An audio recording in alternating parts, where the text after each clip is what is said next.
आज का जो हमारा टॉपिक है वो है ग्रोथ एंड डेवलपमेंट सीटेट 2024 के लिए। और जो अब हम आज कवर करेंगे वो है सीडीपी टॉपिक जो करेंगे ग्रोथ एंड डेवलपमेंट वृद्धि एवं विकास। तो यहाँ पे बात होगी जो हमारा सेंटर ऑफ स्टडी है वो है बच्चा। जो भी हम स्कूल में एज ए टीचर हम जाएंगे तो हमें सब फोकस रखना होता है बच्चे पे। और जो आपको पेपर में भी क्वेश्चन करने हैं तो वो आपको बच्चे को पॉइंट ऑफ व्यू में बच्चे को सेंटर पॉइंट बना के आपको आंसर करने होते हैं क्वेश्चन। अगर आप इस तरीके से करोगे आप 30 ऑफ 30 आराम से स्कोर कर सकते हो। तो चलिए हम स्टार्ट करते हैं। फर्स्ट ऑफ ऑल हम बात करेंगे ग्रोथ की, और ये वीडियो आपकी दोनों रहेगी हिंदी और इंग्लिश में, सो दैट ईजिली अंडरस्टैंड हो, आप क्वेश्चन को ईजिली अंडरस्टैंड करके वहाँ पे आंसर कर पाएँ। सो डेवलपमेंट बेसिकली हम अब बात कर लेते हैं फर्स्ट ऑफ ऑल डेवलपमेंट की। डेवलपमेंट मतलब हमारा विकास। तो विकास कैसा होता है? विकास बेसिकली एक ऐसी प्रोसेस है जो कंटिन्यूस है। Development is a continuous process जिसको हम क्वालिटेटिव भी लेते हैं और क्वांटिटेटिव भी लेते हैं। तो अगर हम बात करें इसको हम गुणात्मक और परिणात्मक दोनों तरीक़ों से इसके सम्मिलित होते हैं, दोनों तरीके इसमें।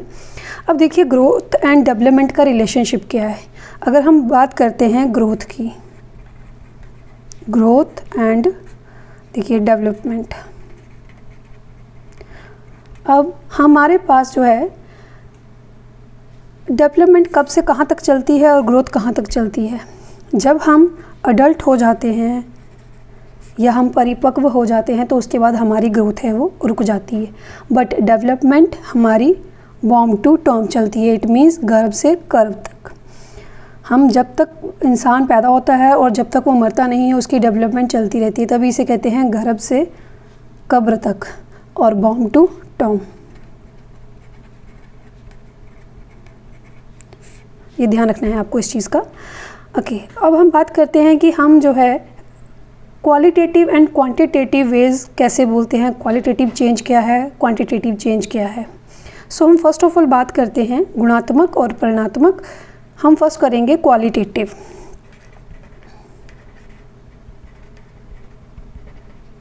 अब क्वालिटेटिव की अगर हम बात करते हैं तो क्वालिटेटिव चेंजेस हैं। अब जैसे हम बात करते हैं कार्यशैली, मतलब if the way of doing something, ability to do something, emotional understanding, अगर इनमें चेंज हो रहा है, मतलब पहले कोई बच्चा जो है वो पहले किसी की हेल्प से कर रहा था, अब उसके बाद वो खुद उस चीज़ को कर सकता है। यहाँ पे लेट्स सपोज कोई बच्चा है और उसको पहले किसी की हेल्प चाहिए थी किसी काम को करने के लिए, और वो बच्चा वो खुद कर पा रहा है, जिसको हम स्कैफोल्डिंग कहते हैं, ठीक है, जोन ऑफ प्रॉक्सिमल डेवलपमेंट कहते हैं। तो वो हमारा क्या हुआ, वो क्वालिटेटिव डेवलपमेंट हुई। अब उसके बाद अगर हम बात करते हैं परिणात्मक या क्वांटिटेटिव, तो क्वांटिटेटिव में क्या होगी, क्वांटिटेटिव में हुआ जैसे बच्चे का हाइट इंक्रीज़ हो रहा है, वेट इंक्रीज़ हो रहा है, शेप इंक्रीज़ हो रही है, तो हाइट, वेट, शेप ये सब किस में आएगा, क्वांटिटेटिव में। Developmental changes are progressive, orderly and substantial. So इसको कहते हैं POS, मतलब they are progressive, they are orderly and they are sequential, कि बेसिकली वो सीक्वेंस वाइज चलेंगे। अब उसके बाद हम बात करते हैं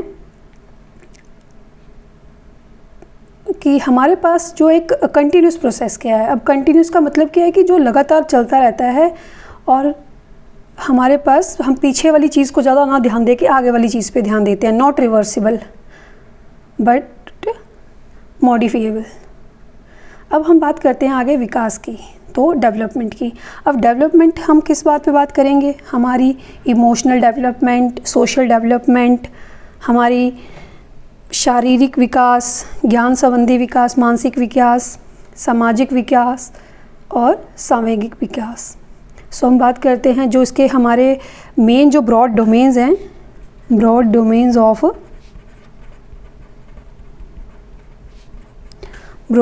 ऑफ डेवलपमेंट, इनकी बात करते हैं। हमारे कौन कौन से डोमेन्स हैं डेवलपमेंट के। फर्स्ट आ जाएगा हमारे पास फिजिकल, नेक्स्ट हमारे पास आ जाएगा कॉग्निटिव,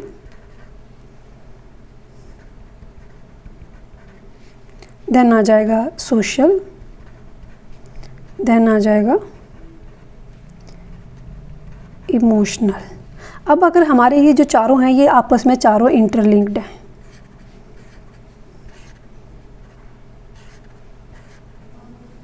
ये सारे जो हमारे डोमेन्स हैं ये सारे आपस में इंटरलिंक्ड हैं, तो हम इसको कहते हैं PCSE। आप जिसको जैसे मर्जी याद रख सकते हो। PCSE बेसिकली एक तरह का है physical, cognitive, social and emotional. तो ये हमारे 4 डोमेन्स हैं डेवलपमेंट के। अब इनमें हमारे पास फिजिकल डेवलपमेंट के अंदर क्या क्या आएगा। अगर हम बात करते हैं फिजिकल डेवलपमेंट की, then in the physical development we are going to get weight, height and then size, shape, ये सब किस में आएंगे, फिजिकल डेवलपमेंट में। ओके, अब हमारे पास इसी के साथ अगर हम बात करते हैं मोटर डेवलपमेंट,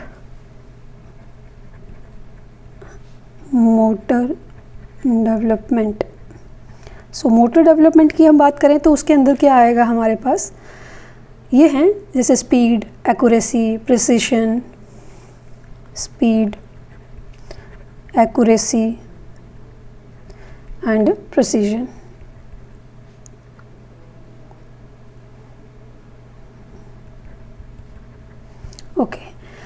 ओके, गति संबंधित पक्ष जो शारीरिक विकास से संबंधित होता है उसको हम कहते हैं मोटर डेवलपमेंट। अब इसमें हमारे पास 2 टाइप की स्किल आती हैं। फर्स्ट है, यहाँ पे हमारे पास 2 टाइप की स्किल्स आएंगी, gross motor skills and fine motor skills.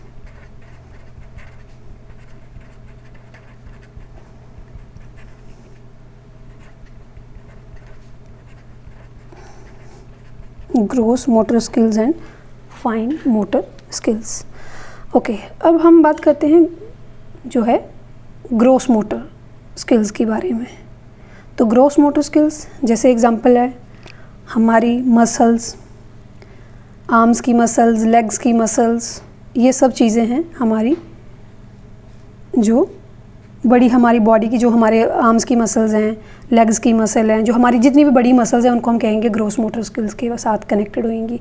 और फाइन मोटर स्किल्स लाइक हमारी छोटी छोटी मसल्स जैसे हमारी आइज़ हैं, हमारी आइज़ की मसल्स हैं, हाथों की मसल्स हैं, तो ये सब क्या हैं, हमारी फाइन मोटर स्किल्स। अब डेवलपमेंट कैसे होता है, ग्रोस टू फाइन। डेवलपमेंट कैसे चलेगा, gross to fine. Okay, gross motor skills की बात करते हैं तो हमारे पास कौन कौन सी होती हैं ग्रॉस मोटर स्किल्स, जैसे घुटनों के बल चलना, ये सब क्या आएगा ग्रॉस मोटर स्किल्स में। खड़े होकर चलना ग्रॉस मोटर स्किल्स में, दौड़ना, कूदना, वॉकिंग, रनिंग,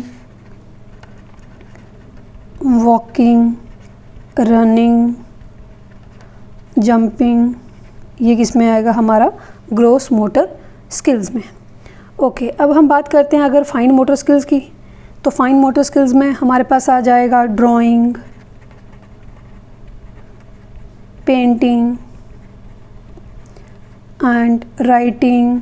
इस तरह की जो स्किल्स हैं हमारी वो हमारी आ जाएंगी फाइन मोटर स्किल्स में। जैसे उंगली से या अंगूठे के ज़रिए कुछ उठाना, रेत में पैरों की उंगलियों को घुमाना, ये सब क्या है फाइन मोटर स्किल्स हैं।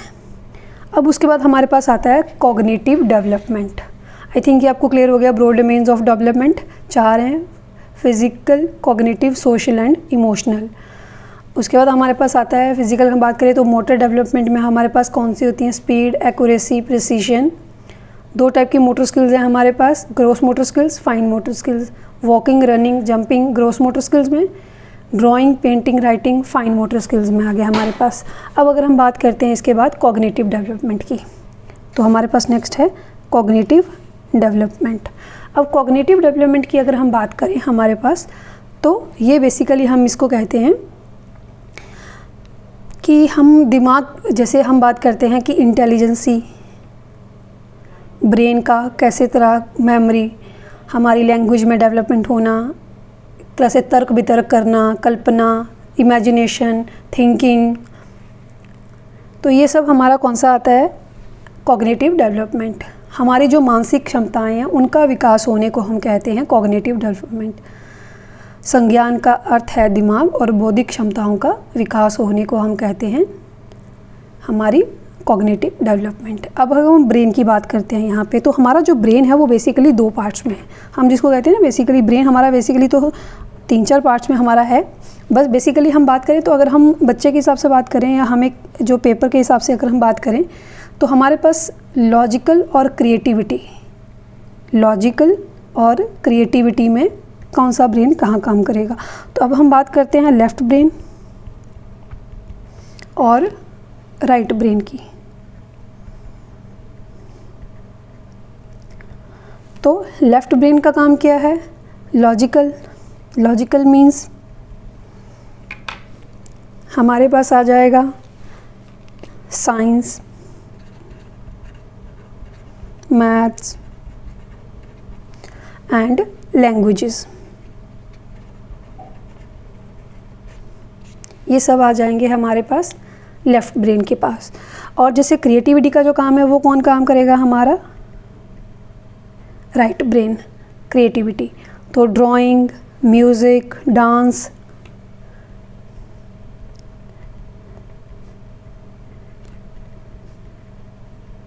ये सब हमारा काम करेगा राइट ब्रेन। तो आई थिंक ये आपको क्लियर हो गया होगा हमारे पास जो डेवलपमेंट है।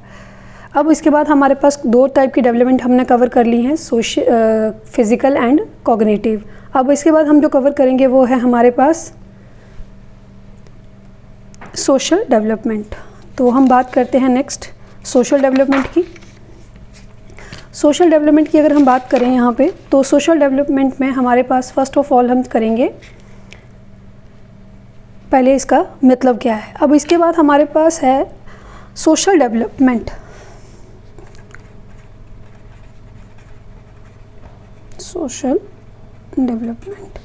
अब इसमें देखिए समाज के अंतर्गत निहित नियमों का पालन करना, जैसे मोरल डेवलपमेंट है कि जितने भी समाज के जो रूल्स एंड रेगुलेशंस हैं उनको अगर हम फॉलो करते हैं तो we are socially developed. The process of learning, adapting and adapting the values and instilling the values, norms and socially approved ways of behavior, वो सब किसके अंदर आते हैं? सोशलिज्म के अंदर, सोशलाइजेशन के अंदर। Socialization is a life long process and it start from infancy to death. अब ये ध्यान रखना है आपको, जो सोशलिज्म है, जो सोशलाइजेशन हमारी प्रोसेस है वो कहाँ से कहाँ तक चलती है? From infancy to death. तो बेसिकली हम हर एक चीज़ को, अगर जैसे बच्चा है, बच्चे को जब समझाया जाता है कि आपको ये चीज़ करनी है कि नहीं करनी है, रूल एंड रेगुलेशन जो सोसाइटी के होते हैं, नॉर्म्स होते हैं, अडेप्टेड बिहेवियर होता है कि ये बिहेवियर आपका एक्सेप्टेबल है, ये बिहेवियर एक्सेप्टेबल नहीं है, वो सब चीज़ें किसके अंदर आती हैं? सोशल डेवलपमेंट के अंदर। तो उसके बाद जो वैल्यूज़ हैं, नॉर्म्स हैं, अप्रूव्ड बिहेवियर करना, वो सब आ गया। वैल्यूज़, नॉर्म्स, अप्रूव्ड बिहेवियर, ये सब आ गया हमारा सोशलाइजेशन के अंदर। नेक्स्ट हमारे पास है इमोशनल डेवलपमेंट। अब इमोशनल डेवलपमेंट की बात करें तो किसी भी चीज़ को किस तरीके से लेते हैं बच्चे, उस तरीके की बात को हम जब वो कितने सोशली, कितने इमोशनली वो स्टेबल हैं, किसी चीज़ को अगर डांट पड़ती है उन्हें तो वो कितनी डांट को वो अब्जॉर्व कर पाते हैं, कितनी जल्दी रो देते हैं, कितनी अपने इमोशंस को प्रेजेंट करते हैं या सप्रेस करते हैं। चलिए, तो रेथस के अनुसार जो संवेग या भावनाएं जो हमारे अंदर के रंग उभरती हैं उसे हम कहते हैं emotional development. Emotions color our lives. Emotional development is about knowing and managing your emotion. Emotions and cognitions are interrelated. Basically अगर हम बात करें तो हमारी जो हम अपने emotions को हैं, एंगर है, फियर है, लव है, ये सब चीज़ों को अगर प्रेजेंट करते हैं, किस तरीके से प्रेजेंट करते हैं, वो सब हमारा आता है इमोशनल डेवलपमेंट के अंदर। सो knowing and managing your emotions. Next हम बात करते हैं अब, तो वो है हमारी ग्रोथ की। अब ग्रोथ की बात हम करते हैं तो ग्रोथ क्या है? ये भी बेसिकली किसका पार्ट है, डेवलपमेंट का। दोनों इंटररिलेटेड हैं basically. Development life long process है, ग्रोथ स्मॉल प्रोसेस, मतलब बेसिकली एक टाइम पीरियड की प्रोसेस है। अब ये विकास का ही एक छोटा हिस्सा है। जो मैच्योरिटी, बेसिकली मैच्योरिटी भी एक डेवलपमेंट का हिस्सा है, मीन्स उसका डोमेन है। अब मैच्योरिटी हाईली रिलेटेड है टू हेरिडिटी। ग्रोथ में हमारे पास क्वांटिटेटिव चेंजेस होते हैं, क्योंकि हमारे पास ग्रोथ में जैसे जैसे एक छोटा इन्फेंट से बच्चा 2 साल से अगर बच्चा 12 साल की एज तक जा रहा है तो उसके वेट, हाइट में, शेप में सब चेंजेस होंगे, तो वो क्या है, एक उसकी ग्रोथ हो रही है। ओके, जो ग्रोथ है ये हमारी एक टाइम पर आके रुक जाती है। बेसिकली यह एक इट स्टॉप्स टिल द, हमने जब यहाँ पे फर्स्ट स्लाइड में हमने किया है तो यहाँ पे हमने बोला कि ये अडल्टहुड तक चलती है, उसके बाद जो हमारी ग्रोथ है वो रुक जाती है। और क्योंकि हमारा जो हाइट है वो एक पर्टिकुलर एज तक इंक्रीज़ होती है, उसके बाद हमारी हाइट इंक्रीज़ नहीं होती है, तो वो ग्रोथ है। बट डेवलपमेंट जो है वो हमारी लाइफ लॉन्ग प्रोसेस है, इसीलिए हम इसको कहते हैं बॉर्न टू टर्म। ओके, अब हम वृद्धि को एक यूनिट, लेस्पोस, किलोग्राम, इंची, सेंटीमीटर आदि के तहत माप सकते हैं, बल्कि विकास को हम नहीं माप सकते हैं। विकास को मापने का कोई भैया नहीं, बेसिकली पहलू नहीं है। डेवलपमेंट को आप डिटर्मिन नहीं कर सकते, बट ग्रोथ को आप मेजर कर सकते हो। ओके, तो ये है मेजरेबल, बट ये नॉट मेजरेबल। ओके, से डेवलपमेंट का सिर्फ क्या किया जा सकता है, बेसिकली इसकी असेसमेंट की जा सकती है। पिछले वाले बिहेवियर को देखिए, अगले वाले बिहेवियर के साथ सिर्फ उसका जो है वो असेसमेंट किया जा सकता है। अब देखिए, अगर हम यहाँ से क्वेश्चन आपको आता है कि चेस खेलना और हाइट इंक्रीज़ होना, ये दोनों कौन सी कैटेगरी के अंदर फॉल करते हैं, तो चेस खेलना डेवलपमेंट होगा या ग्रोथ होगा, हाइट इंक्रीज डेवलपमेंट होगा या ग्रोथ होगा। तो डेवलपमेंट क्या होगा, चेस खेलना, बिकॉज उसने सीखा है, वो अपने अंदर उस एबिलिटी को लेके आया है या इम्प्रूव किया है, तो चेस खेलना डेवलपमेंट है, हाइट इंक्रीज़ होना ग्रोथ है। चलिए नेक्स्ट हम बात कर लेते हैं जो ग्रोथ की है वो, उसमें क्या होता है, स्ट्रक्चरल एंड क्वांटिटेटिव चेंजेस। सो इसमें हमारे कौन कौन से टाइप के चेंजेस होते हैं, स्ट्रक्चरल चेंजेस होते हैं एंड क्वांटिटेटिव चेंजेस होते हैं।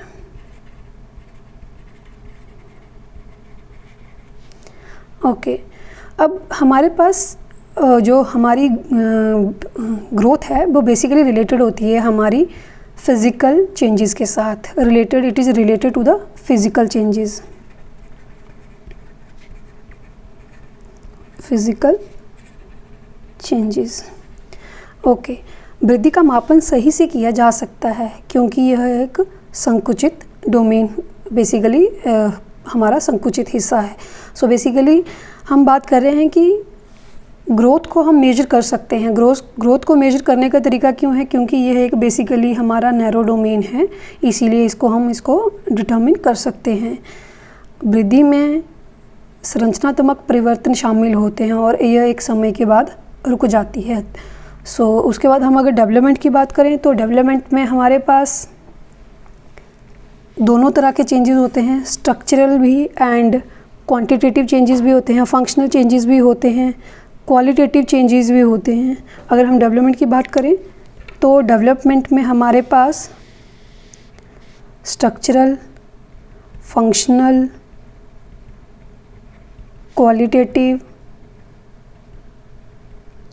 तीनों टाइप के इसमें चेंजेस होते हैं जो है डेवलपमेंट के अंदर। तो उसके बाद हम बात करते हैं इसी में, अब डेवलपमेंट हो रही है तो डेवलपमेंट हमारी सोशल भी होगी, इमोशनल भी होगी, फिज़िकल भी होगी, बिहेवियरल भी होगी। तो जो डेवलपमेंट है उसके बहुत सारे पार्ट्स होते हैं, सोशल है, फिज़िकल है, मेंटल है, हमारी बिहेवियरल चेंजेस हैं। डेवलपमेंट को मेजर करना नहीं किया जा सकता बिकॉज़ इसे सिर्फ क्या किया जाता है, असेसमेंट किया जा सकती है इसकी, बिकॉज़ ये बहुत ब्रॉड डोमेन है।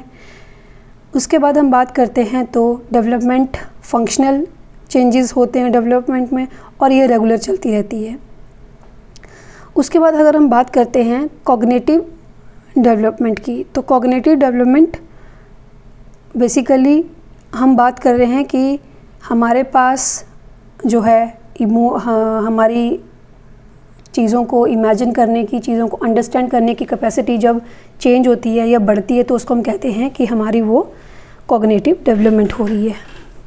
उसका हम किसी चीज़ के लिए अपना कंसेप्ट बनाते हैं, किसी चीज़ के लिए अपना पॉइंट ऑफ व्यू क्रिएट करते हैं।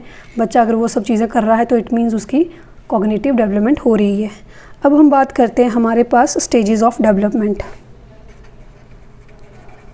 ये बहुत इम्पॉर्टेंट है, इसमें से क्वेश्चन बहुत बार आता है स्टेजेस ऑफ डेवलपमेंट की। स्टेजेस ऑफ डेवलपमेंट में हम बात करें तो हमारे पास जो हैं 4 स्टेजेस आती हैं। फर्स्ट ऑफ ऑल है इन्फेंसी, नेक्स्ट हमारे पास है अर्ली चाइल्डहुड,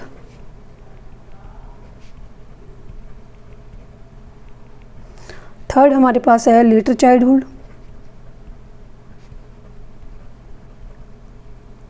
और फोर्थ हमारे पास है एडोलेसेंस।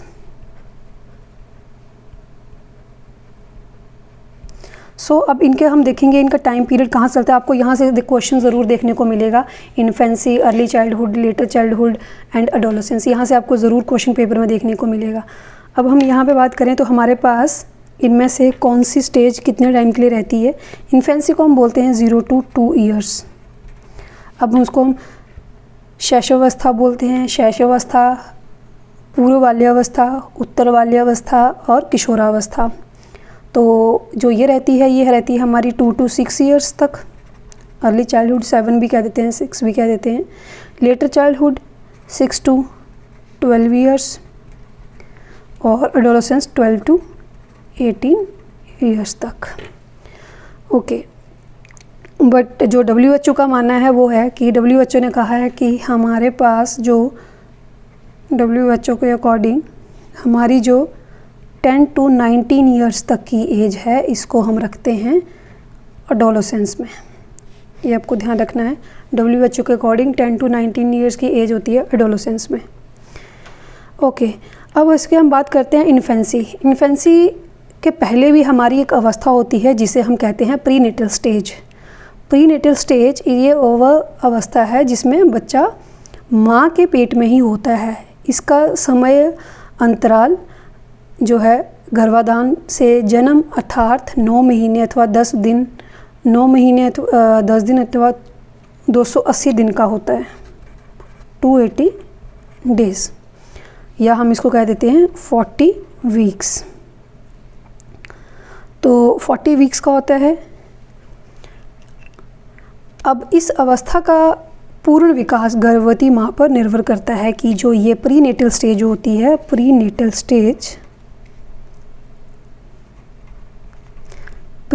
स्टेज में बच्चे की डेवलपमेंट कैसी है वो डिपेंड करता है उसकी माँ पे। बिकॉज अगर वो अच्छे से डाइट ले रही हैं तो इट मीन्स वो प्रीनेटल स्टेज में बच्चा अच्छे से ग्रो करेगा, अच्छे से डेवलप करेगा। ओके, अब हम बात करते हैं इसमें फर्स्ट स्टेज इन्फेंसी की। इन्फेंसी स्टेज के बारे में, इसमें क्या क्या इसके फीचर्स हैं, इसमें बच्चा क्या क्या सीखता है, क्या करता है। तो हमारी 4 स्टेजेस आ गई डेवलपमेंट की, वो है infancy, early childhood, later childhood and adolescence. अब इन्फेंसी स्टेज की बात करते हैं तो इन्फेंसी में इनफैक्ट जिसको कहते हैं हम, तो ये होता है 0 to 2 years first of all. उसके बाद बच्चा इसमें कहाँ सीखता है, सेंसेस से सीखता है। बच्चा रोता है, वो गरम, थोड़ा सा हाथ लगना, अपना सेंसेस से सीखता है बच्चा, रोता है, सुनता है, ये सब चीज़ें। अब उसके बाद वो मोटर एक्शन करता है। मोटर एक्शन मतलब बच्चा हाथ पैर अपने चलाता है। उसके बाद बट ये जो हमारा पीरियड होता है ये बहुत ज़्यादा सेंसिटिव भी होता है। इसमें बच्चे का बहुत ज़्यादा ध्यान रखना पड़ता है क्योंकि वो हर चीज़ के लिए दूसरे पे निर्भर होता है। बहुत ज़्यादा सेंसिटिव पीरियड होता है ये, 2 to 2 ईयर्स है। सेंसेस के साथ बच्चा सीखता है, मोटर एक्शन करता है, सेंसिटिव पीरियड होता है। फिज़िकल डेवलपमेंट बहुत फास्ट होती है इसमें। फिज़िकल डेवलपमेंट फास्ट होती है। मेंटल डेवलपमेंट, क्योंकि आप देखोगे जब भी एक छोटा बच्चा होता है उसको जो आप 1 या 2 बार चीज़ करोगे वो उसी को इमिटेट करना शुरू कर देता है। तो फिज़िकल डेवलपमेंट होती है यहाँ पे, मेंटल डेवलपमेंट फास्ट होती है। तो ये आपने देख लिया इन्फेंसी स्टेज की। ओके, तो यहाँ पे हमारे पास अगर हम बात करें यहाँ पे मोटर एक्शन में, हमारे पास पियाजे ने भी यही कहा है इसमें कि बच्चा यहाँ पे जो है वो करके सीखने की प्रक्रिया में होता है। उसके बाद है हमारे पास पूर्व बाल्यावस्था, इट मीन्स अर्ली चाइल्डहुड। अगर हम बात करें यहाँ पे अर्ली चाइल्डहुड की, तो अर्ली चाइल्डहुड में जो बच्चा है वो क्या क्या सीखता है, क्या करता है और उसकी कैसे ग्रोथ होती है। तो ये पहले फर्स्ट ऑफ ऑल हम बात करते हैं, तो ये कहाँ से कहाँ तक चलती है, 2 to 6 ईयर्स तक। 2 to 6 ईयर्स तक रहती है ये, वो है अर्ली चाइल्डहुड।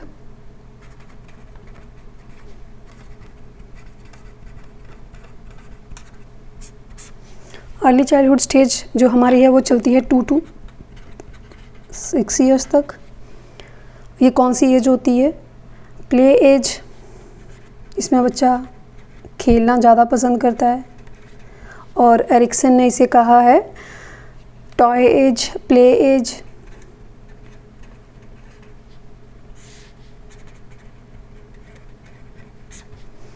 ओके, एरिक्सन ने। ओके, अब यहाँ पे फास्टेस्ट लैंग्वेज डेवलपमेंट होती है।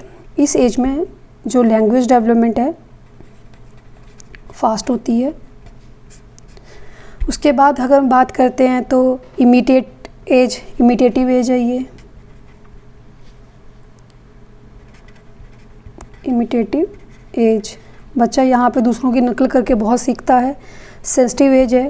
क्रिटिकल एज होती है। फास्टेस्ट लैंग्वेज डेवलपमेंट इस एज में होती है। लैंग्वेज डेवलपमेंट बहुत जल्दी होती है इस एज में, इमिटेट करता है बच्चा।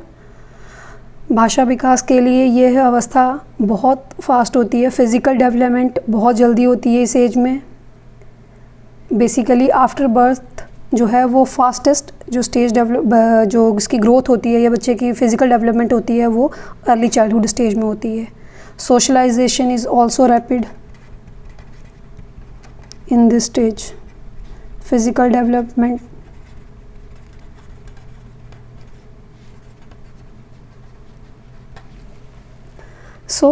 इसको हमने अब बात करी अर्ली चाइल्डहुड की, 2 to 6 ईयर्स तक होती है। इसको टॉय एज कहते हैं, प्ले एज कहते हैं। लैंग्वेज डेवलपमेंट बहुत फास्ट होती है इस एज में, इमिटेट करके बच्चा बहुत जल्दी सीखता है। Physical development, social development, language development इस एज में बहुत जल्दी होती है। उसके बाद हम बात करते हैं नेक्स्ट, तो हमारे पास है लेटर चाइल्डहुड। अब लेटर चाइल्डहुड की बात अगर हम करें यहाँ पे, तो हमारे पास जो ये स्टेज है वो रहती है 6 to 12 ईयर्स। 6 to 12 ईयर्स तक होती है। इसको हम कहते हैं gang as.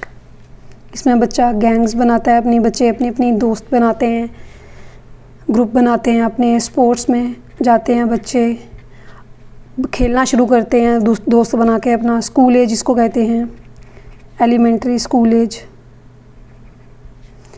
Elementary school age, इसमें बच्चा स्कूल जो है वो एलिमेंट्री स्कूल में जाना शुरू करता है। लॉन्ग टर्म फ्रेंडशिप्स बनती हैं इस एज में। Long term friendships. अब इस एज में फिज़िकल डेवलपमेंट स्लो होती है।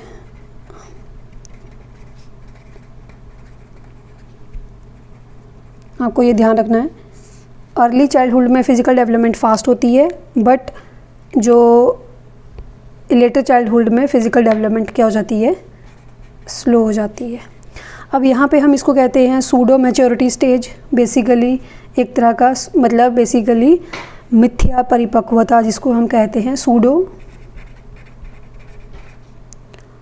मैच्योरिटी। अब उसके बाद हम बात करेंगे इसमें, तो लेटेंसी स्टेज है, सुषुप्ता अवस्था, इंडस्ट्री वर्सेस इंफीरियरिटी स्टेज है, कंक्रीट ऑपरेशनल स्टेज है। अब कंक्रीट ऑपरेशनल स्टेज इसको किसने कहा है?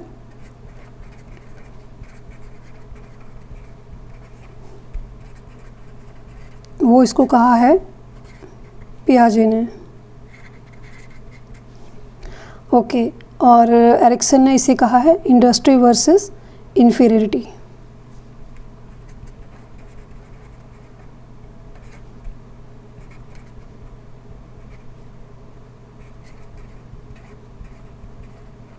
इसको किसने कहा है? एरिक्सन ने। और फ्रॉइड ने इसे कहा है लेटेंसी स्टेज।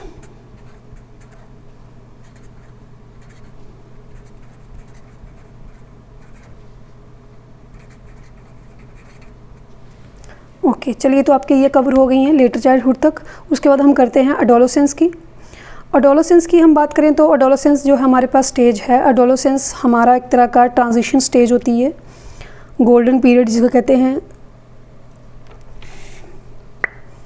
नेक्स्ट हमारे पास जो है कवर करने के लिए वो है हमारे पास एडोलेसेंस। एडोलेसेंस जो स्टेज है हमारे पास,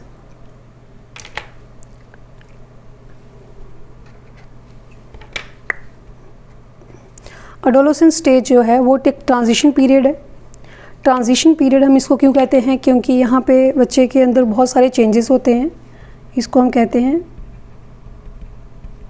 ट्रांजिशन पीरियड। ट्रांजिशन पीरियड है, इसको हम और क्या कहते हैं? Golden period. गोल्डन पीरियड के साथ हम इसे कहते हैं स्ट्रेस एंड स्टॉर्म का पीरियड, तनाव एवं तूफान की अवस्था। स्टेनली हॉल ने इसे कहा है स्ट्रेस एंड स्ट्रेन।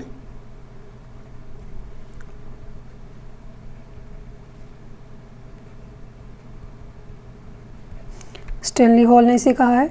ओके, इसमें इमोशनल स्टेबिलिटी नहीं होती है, बहुत कम होती है, lack of emotional stability.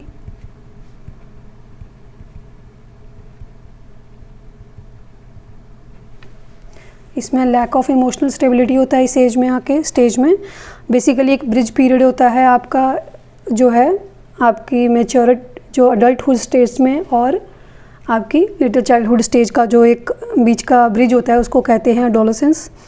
Spring season भी कहते हैं इसे लाइफ का। ओके, अब इसके बाद हम बात करते हैं, इसको हम ईगोसेंट्रिक, ये ईगोसेंट्रिक हमारा पीरियड होता है लाइफ का। अब हम बात करें तो हमारे पास ये एक तरह का ब्रिज बनाता है, जैसे बिस्तर के चाइल्डहुड और अडल्टहुड के बीच में। तो चाइल्डहुड और अडल्टहुड को कोई जोड़ता है तो वो कौन जोड़ता है इन दोनों को? एडोलेसेंस। ओके, अब उसके हम बात करते हैं कि इसमें जो है जो बच्चा है वो हमारे जो चेंजेस होते हैं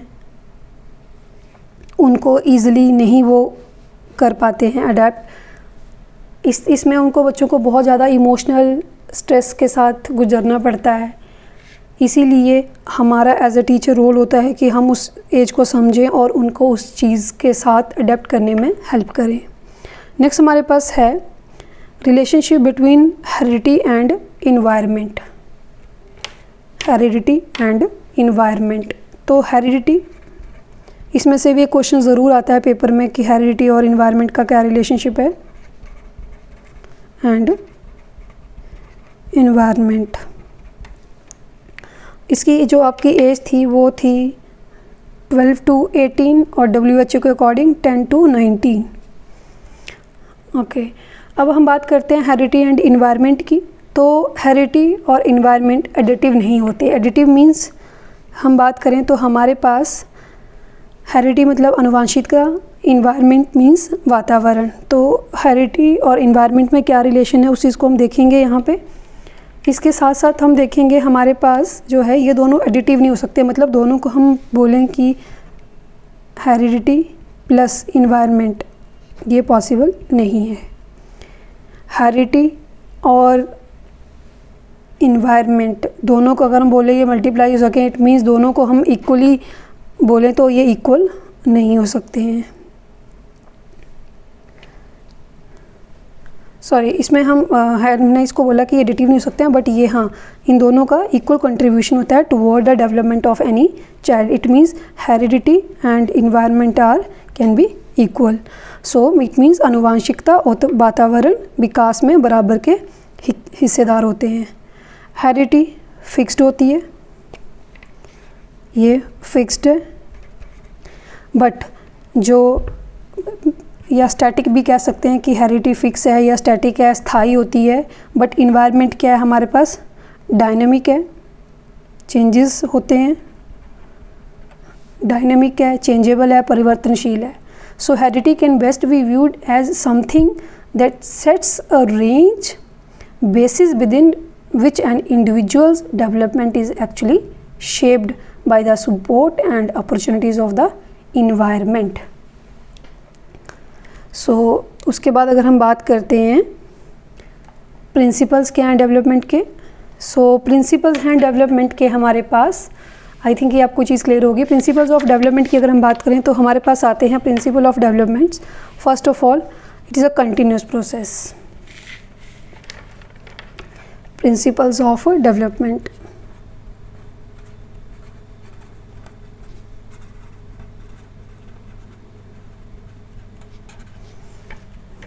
First of all, it is a continuous process या सतत प्रोसेस है, ठीक है,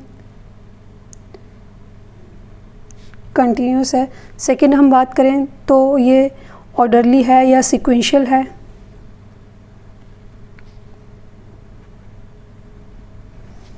नेक्स्ट है हमारे पास rate of development varies person to person, variation है। नेक्स्ट हमारे पास इट मीन्स ये सतत है, क्रमिक है, और इसकी दर की जो वो भिन्नता होती है एक पर्सन से दूसरे पर्सन में। सो सतत है, क्रमिक है, और हम बात करें तो इसका दर भिन्न होता है।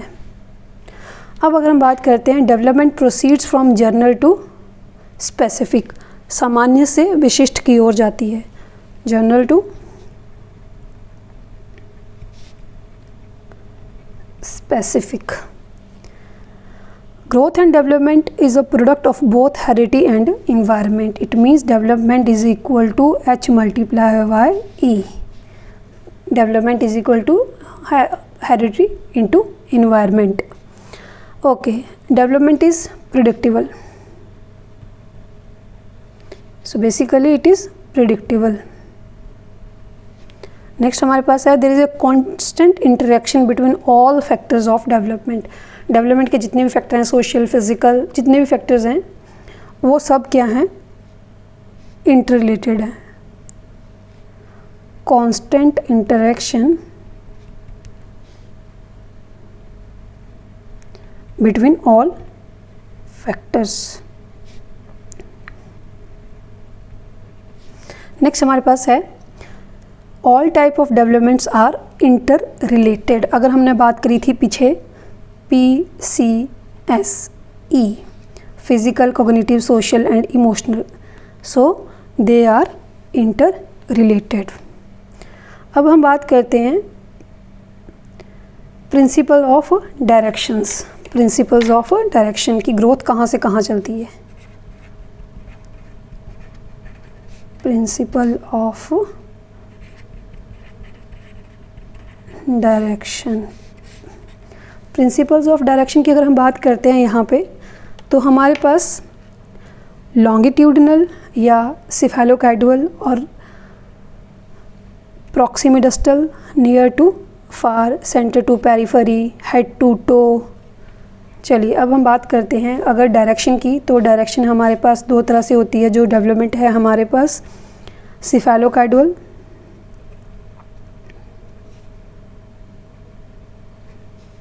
या लॉन्गिट्यूडनल।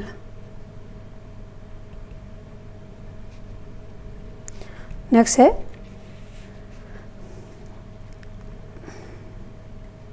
प्रॉक्सिमो डिजिटल,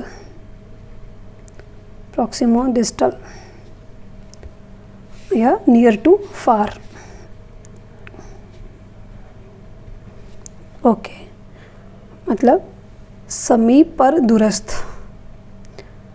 या हम इसको अब यहाँ पे आ जाएगी हेड टू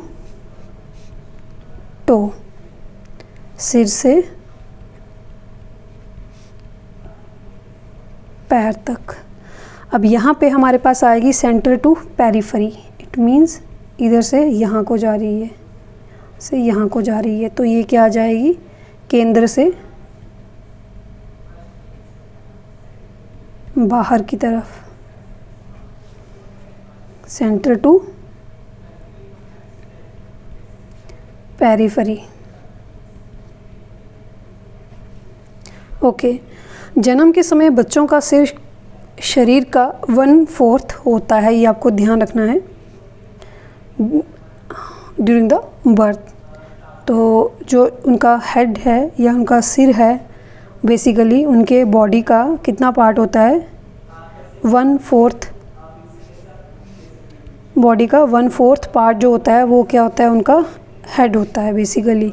सो उसके बाद हमारे पास कहते हैं इंडिविजुअल डिफरेंसेस की बात। तो जो इंडिविजुअल डिफरेंसेस हैं उनकी अगर हम बात करें तो हमारे पास हर इंडिविजुअल एक दूसरे से डिफरेंट होता है। तो इंडिविजुअल डिफरेंसेस में हमारे पास हम बात करें तो इंडिविजुअल डिफरेंसेस दुनिया के प्रत्येक अगर हम बात करें हर एक इंसान के अंदर इंडिविजुअली डिफरेंट है दूसरे इंसान से। दुनिया की प्रत्येक प्रजातियों में पाया जाता है, कोई भी प्रजाति आपस में समान नहीं होती है।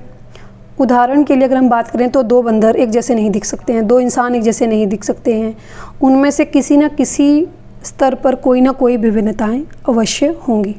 सो individual differences it is a very common and it is very common within and across all the species. Next जो टॉपिक है हमारा वो है individual differences. So individual differences की हम बात करते हैं। So they are very common within all species across all the species on this earth and variation aids colour. Why the individual differences are important and why variation is important? Because it add color to the nature. Variability is a factor. So basically variation अगर हम बात करते हैं जो Darwin की theory थी natural selection या individual difference की, तो हर एक इंडिविजुअल दूसरे से अगर सेम जैसे होंगे तो इट मीन्स जैसे हम कोरोना की बात करें तो अगर एक जैसे सबके अंदर एक जैसी इम्यूनिटी होती तो बच पाना मुश्किल था। तो सबकी इम्यूनिटी डिफरेंस थी, इसीलिए जिनकी इम्यूनिटी कम थी वो नहीं सर्वाइव कर पाए, जिनकी थी तो वो सर्वाइव कर पाए।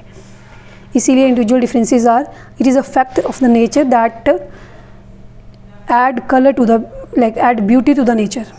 So we have to respect individual differences and we have to teach this thing to the children कि हमें एक दूसरे के इंडिविजुअल डिफरेंसेस को रिस्पेक्ट करना चाहिए, एक दूसरे का हमें मजाक नहीं बनाना चाहिए।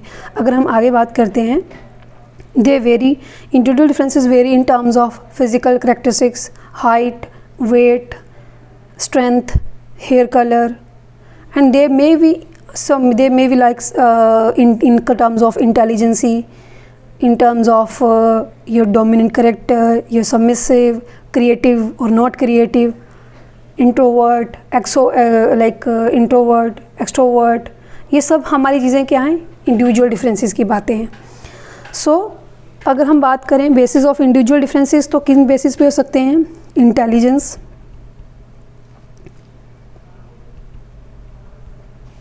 नेक्स्ट हमारे पास आ सकता है एप्टीट्यूड, नेक्स्ट हमारे पास आ सकता है इंटरेस्ट, नेक्स्ट हमारे पास आ सकता है पर्सनालिटी, पर्सनालिटी के बाद हमारे पास आ सकता है वैल्यूज़। सो अब हमें एज अ टीचर हमारा क्या है, हमारा जो रोल है वो क्या है। सो विद्यालय में यूनिफॉर्म आवश्यक है, परंतु एक शिक्षक के लिए जो टीचिंग टेक्निक्स हैं, टेक्निक जो हम पढ़ाने के लिए जो भी अपने मेथड यूज़ कर रहे हैं टीचिंग टेक्निक्स में यूनिफॉर्म अर्थात एक समान होना आवश्यक नहीं है। क्योंकि अगर हम बात करें कि हम पूरी क्लास में 100 अगर 50 बच्चों की क्लास है तो अगर हम उस 50 बच्चों को एक ही मेथड से पढ़ा रहे हैं तो हमारे लिए वो हम एज ए गुड टीचर काम नहीं कर रहे हैं। क्योंकि हम जो अगर 50 बच्चे हैं तो कुछ बच्चों को जल्दी चीज़ समझ आएगी, कुछ बच्चों को कम समझ आएगी। तो हमें जो अपना टीचिंग मेथड है या टीचिंग टेक्निक है वो हमें बच्चों के हिसाब से चेंज करनी पड़ेगी। कुछ बच्चों को जिनको जल्दी समझ आ रहा है उनके लिए हमें अलग टेक्निक रखनी पड़ेगी, जिनको कम समझ आ रहा है उनके लिए हमें अलग टेक्निक रखनी पड़ेगी। So as a teacher uniform instructions नहीं, differential instructions yes. It means कि एक रूप अनुदेश हम नहीं यूज़ कर सकते हैं, हमें विभेदी अनुदेश यूज़ करने चाहिए। एक समान क्योंकि प्रत्येक बच्चे के पास अपनी अपनी अलग अभिरुचि या इंटरेस्ट होता है, इसलिए बच्चों की अभिरुचि के आधार पर एक शिक्षक को टीचिंग टेक्निक्स को फॉलो करना चाहिए। यही नहीं है कि एक ही टेक्निक द्वारा सारे बच्चे सीख जाएं। तो बेसिकली हमें बच्चों को समझ के उसके अकॉर्डिंग हमें अपनी टीचिंग मेथड जो है वो यूज़ करना चाहिए। अगर हम कब एक मेथड यूज़ कर सकते हैं, लेट्स सपोज हमारे पास 50 बच्चे हैं और हमने बच्चों को बना दिया है 2 ग्रुप्स में, एक ग्रुप 25 का यहाँ आ गया, एक 25 का यहाँ आ गया। लेट्स सपोज यहाँ पे एक टाइप के लर्नर्स हैं, यहाँ पे स्लो लर्नर्स हैं, यहाँ फास्ट लर्नर्स हैं।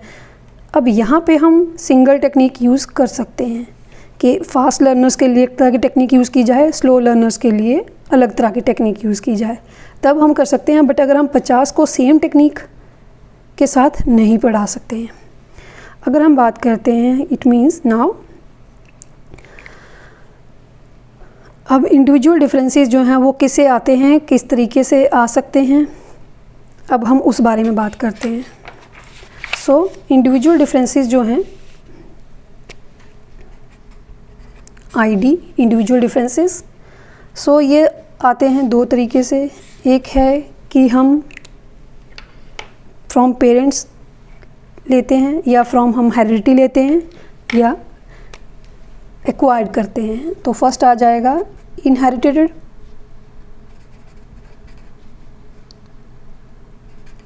इनहेरिटेड, और एक्वायर्ड, मतलब अर्जित किए हुए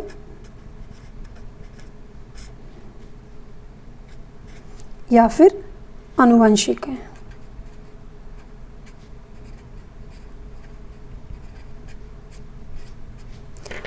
आनुवंशिक हैं या अर्जित किए हुए हैं। तो अब जो आनुवंशिक होंगे वो कौन कौन से होंगे? अब आनुवंशिक हमारे पास कैसे हो सकते हैं? फिज़िकल, मेंटल, टेम्परामेंटल की फिज़िकल,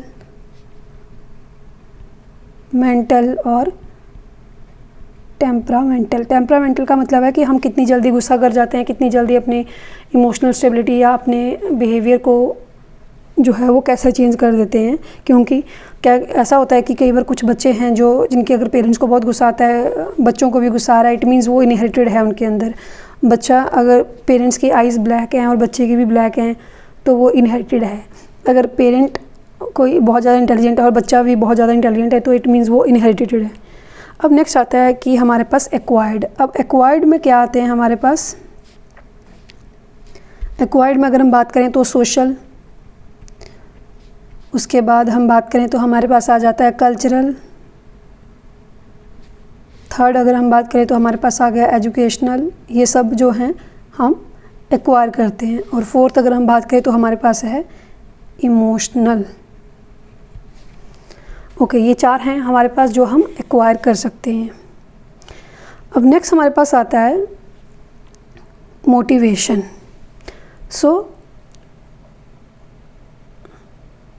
मोटिवेशन जो है जो मोटिवेशन का टॉपिक है इसको हम नेक्स्ट वीडियो में डिस्कस करते हैं। यहाँ तक जो आपने कवर किया है वो बेसिकली आपका, एक बार हम फटाफट से इसको रिवाइज कर लेते हैं। वो हमारे पास हैं growth and development. Growth, development, stages of development. Development, growth का inter relation, qualitative, quantitative, PCSE कौन सी टाइप की होती हैं, ग्रोथ स्किल्स क्या हैं, मोटर स्किल्स क्या हैं, फाइन स्किल्स क्या हैं, कौन सी स्किल किसके अंदर आती है, लेफ़्ट ब्रेन क्या कैरी करता है, science maths languages right brain के अंदर आ गया, ड्राइंग म्यूज़िक डांस। नेक्स्ट हमारे पास आ जाता है, हमारे पास स्टेजेस हैं डेवलपमेंट की। तो स्टेजेस ऑफ डेवलपमेंट की हम बात करते हैं तो सोशल डेवलपमेंट आ गया, इमोशनल डेवलपमेंट आ गया। अब उसके बाद ग्रोथ एंड डेवलपमेंट में डिफरेंसेस आ गए, मेजरेबल है, डेवलपमेंट की सिर्फ असेसमेंट की जा सकती है। उसके बाद स्ट्रक्चरल एंड क्वांटिटेटिव चेंजेस होते हैं। Growth is related to physical change. Development जो है वो हमारे पास स्ट्रक्चरल, फंक्शनल, क्वांटिटेटिव, क्वालिटेटिव सब तरह के चेंजेस होते हैं। स्टेजेस आ गई, infancy, early childhood, later childhood and adolescence. उसके पहले होती है प्रीनेटल स्टेज 280 डेज़ की, 40 वीक्स की। इन्फेंसी की बात करें तो इन्फेंसी आ गई 0 to 2 years। Motor skill, motor action, sensitive period होता है, physical development, mental development. Early childhood 2 to 6 year, play age, toy age, किसने कहा था, एरिक्सन ने। लैंग्वेज जो है लर्निंग फास्ट होती है, इमीडिएट एज होती है, फिजिकल डेवलपमेंट फास्ट होती है, सोशलाइजेशन फास्ट होती है। Later childhood 6 to 12 age, gang age होती है, स्पोर्ट्स एज है, एलिमेंट्री स्कूल एज है, लॉन्ग टर्म फ्रेंडशिप बनती हैं। फिज़िकल डेवलपमेंट स्लो होती है, सूडो मैच्योरिटी स्टेज इसको कहते हैं। कंक्रीट ऑप्शनल स्टेज इसे कहा गया है पियाजे के द्वारा। Industry versus inferiority Erikson. Latency stage Freud ने कहा है, ठीक है। उसके बाद है एडोलेसेंस, ट्रांजिशन पीरियड होता है, गोल्डन पीरियड है, स्ट्रेस एंड स्टॉर्म का पीरियड है, किसने कहा है, स्टैनली हॉल ने। लैक ऑफ इमोशनल स्टेबिलिटी होती है, this is a bridge between childhood and adulthood. Next we has heredity and environment. तो heredity and environment not additive, they are have equal contribution. Fixed static होती है heredity, environment dynamic है। उसके बाद अगर हम बात करें हमारे पास प्रिंसिपल्स ऑफ डेवलपमेंट क्या हैं, कंटिन्यूस ऑर्डरली हैं, वेरिएशन होती है, जनरल टू स्पेसिफिक चलते हैं। हेरिडिटी इनटू इन्वायरमेंट को अगर हम करते हैं दोनों का कंट्रीब्यूशन तो डेवलपमेंट होती है। प्रेडिक्टेबल है, कांस्टेंट इंटरेक्शन होती है बिटवीन ऑल फैक्टर्स। एंड जो हमारे चारों टाइप्स हैं, physical, cognitive, social, emotional, they are inter related. Next हमारे पास प्रिंसिपल ऑफ डेवलपमेंट और principle of direction. Cephalocaudal, proximal distal, head to toe, near to far और centre to periphery. Individual differences, intelligence, aptitude, interest, personality, values. Teaching method can not be one for whole class. अब individual differences दो type में आते हैं, एक होते हैं हमारे पास इनहेरिटेड, दूसरे हैं acquired. Physical, mental, temperamental, these are inherited. Acquired आ गया हमारे पास social, cultural, educational and emotional. So next इसका पार्ट आएगा वीडियो का जो है वो पार्ट 2 में, वहाँ पे हम डिस्कस करेंगे next, that is motivation and other parts of the growth and development. Thank you.